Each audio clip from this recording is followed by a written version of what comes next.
And I do think it would be really interesting to see a trial in the PD-L1 negative subgroup of patients, in the STK11 KEAP1 mutant patients, randomizing them to getting a chemo IO regimen versus, chemo plus dual checkpoint inhibitors, and to really help answer that question.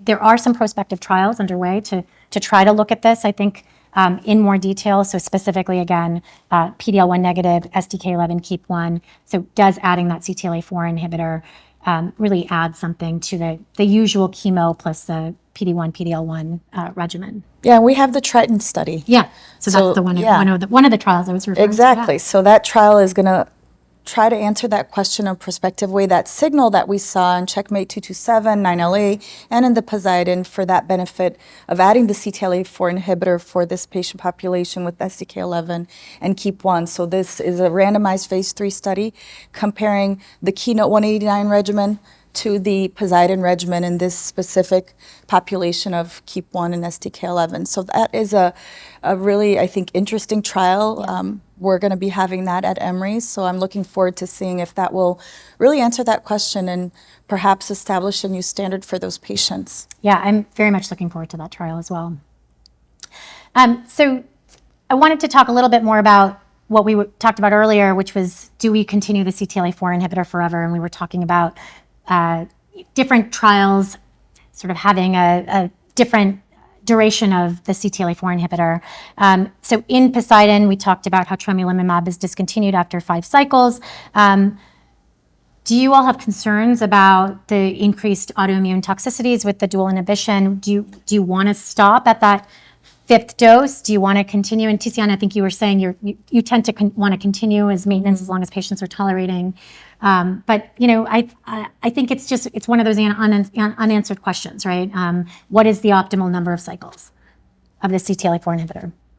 Well, we don't know. It's a simple answer, but Yeah. I agree with Ticiana that the CTLA-4 probably has its most usefulness up front. I think that's how most regimens are written in T-cell mobilization, but the real impact or prognostic impact of CTLA-4 discontinuation comes in the context of an autoimmune adverse event. So I would agree that in a protocol that was written to accommodate for the increase in CTLA-4 toxicity in Checkmate 12, that established the Q6 weekly dosing of low-dose ipilimumab with 1 milligram per kilogram body weight, really made CTLA-4 tolerable, much better than what we've seen in Checkmate 067 for first-line melanoma, or even in obviously the adjuvant setting of melanoma where the doses were even higher.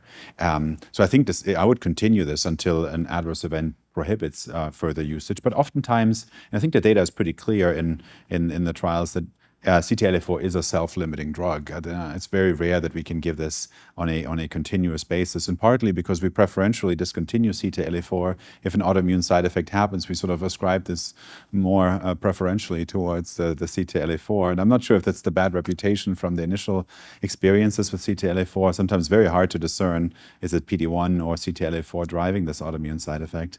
But I continue until an autoimmune adverse event. However, I do think that if I look at the data, and again, this is a cross-trial comparison, I think the majority of effect is harvested by giving it in the first couple of months of treatment. I think that's where the largest amount of immune priming happens.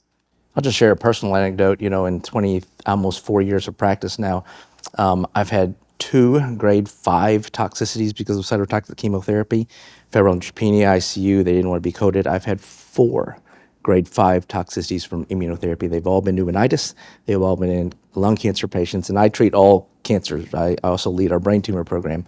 But they've all been in just folks that don't have a lot of pulmonary reserve, right? So grade 1, grade 2, what should be pneumonitis probably turns into a grade 3, grade 4, and so then ARDS and whatnot. So I have a very healthy respect, and I'm not picking on CTLA-4 in these particular cases. I think it's just checkpoint inhibitor tox. But I have a very healthy respect for toxicity. So because of that, even though I said I am certainly comfortable with delivering CTLA-4 inhibitors, when in doubt, I'll stop.